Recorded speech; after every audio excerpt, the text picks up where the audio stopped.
योगी ने एक तीर से किए 2 शिकार। अखिलेश के साथ मोदी शाह को अल्टीमेटम।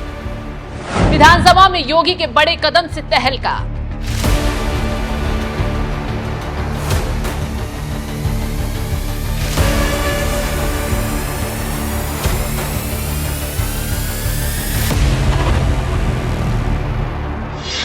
नमस्कार, आप देख रहे हैं एनएमएफ न्यूज में आपके साथ शब्नम। लोकसभा चुनाव में यूपी से सीटें क्या कम हुई, दिल्ली में बैठे आलाकमान ने योगी को आंख दिखाना शुरू कर दिया। दिल्ली तो दिल्ली, खुद यूपी में बैठे डिप्टी सीएम केशव प्रसाद मौर्य और ब्रजेश पाठक भी योगी आदित्यनाथ को हटाने के पीछे पड़ गए। अपने साथ साथ सहयोगियों को भी मिला लिया। संजय निषाद से लेकर राजभर अनुप्रिया पटेल तक ने योगी की बुलडोजर नीति, भ्रष्टाचार को हार का जिम्मेदार बता दिया। पूरी तरह घेरने की कोशिश की गई, लेकिन योगी भी तो योगी हैं। वो अच्छे से जानते हैं कि कैसे विरोधियों को मुंह तोड़ जवाब देना है, कैसे उनका मुंह बंद करना है। इसी का नतीजा है कि सीएम योगी आदित्यनाथ विधानसभा में खड़े होकर एक तीर से कई शिकार कर गए।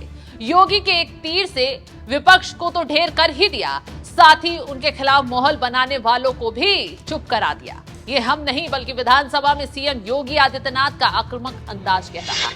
जो प्रदेश के व्यापारी और बेटी की सुरक्षा में सेल लगाने का काम करते हैं, जो प्रदेश के अंदर अराजकता पैदा करके सामान्य लोगों का जीना हराम करते हैं, मेरा दायित्व बनता, मैं यहां नौकरी करने नहीं आया हूं, कतई नहीं।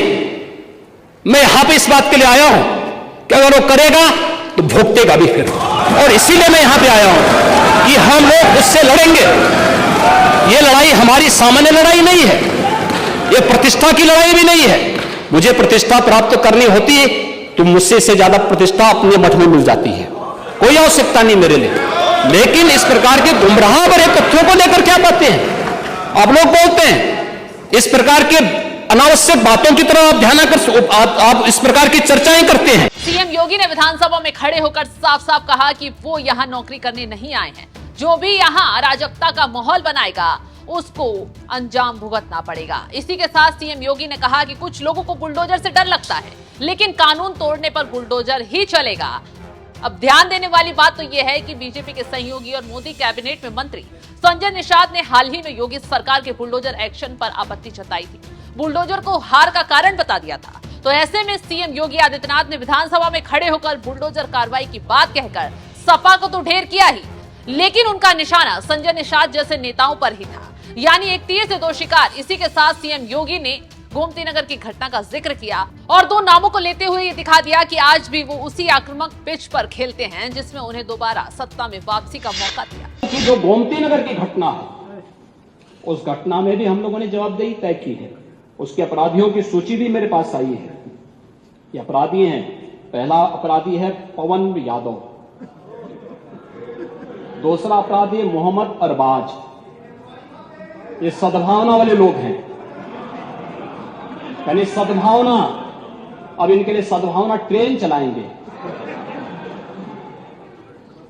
इनके लिए बुलेट ट्रेन चलेगी, चिंता मत करो। और उस बुलेट ट्रेन की तैयारी की जा रही है, और इसीलिए महिला सुरक्षा हमारे लिए सर्वोच्च महत्व रखता है। हमने इस बात को पहले दिन कहा है, कोई खिलवाड़ करेगा तो उसका खामियाजा भुगतेगा। हम लोगों ने इस बारे में हम लोगों ने आश्वस्त किया, एक एक बेटी को, एक एक बहन को हम लोगों ने इस बात के लिए आश्वस्त किया है।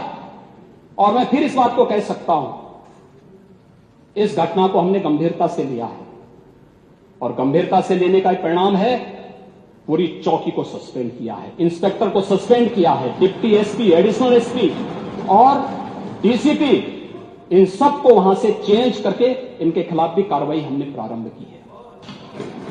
तो सीएम योगी का ये रवैया दिखाता है कि भले ही बीजेपी को लोकसभा चुनाव में नुकसान हो गया, लेकिन वो अपने पुराने आक्रामक अंदाज से ही सपा को काउंटर करेंगे, और इसी अंदाज से सीएम योगी उपचुनाव में उतरे हैं। इसी के साथ सीएम योगी ने जिस तरीके से ये बात ऊंचे अंदाज में कही, वो यहाँ नौकरी करने नहीं आए हैं, ये अंदाज बता रहा है कि वो उन लोगों को मैसेज देने की कोशिश में लगे हैं जो उन्हें पद से हटाने की साजिश रच रहे थे, खासकर केशव प्रसाद मौर्य, ब्रजेश पाठक, भूपेंद्र चौधरी, संजय निषाद जैसे नेताओं को। योगी ने साफ कर दिया है कि वो अपने तरीके से काम करेंगे, टांग अड़ाने वालों को सबक सिखाने में वक्त नहीं लगाएंगे। तो जिस तरीके से सीएम योगी आदित्यनाथ आक्रामक दिखाई दे रहे हैं, उस पर आपका क्या है कहना? कमेंट कर जरूर अपनी राय बताएं।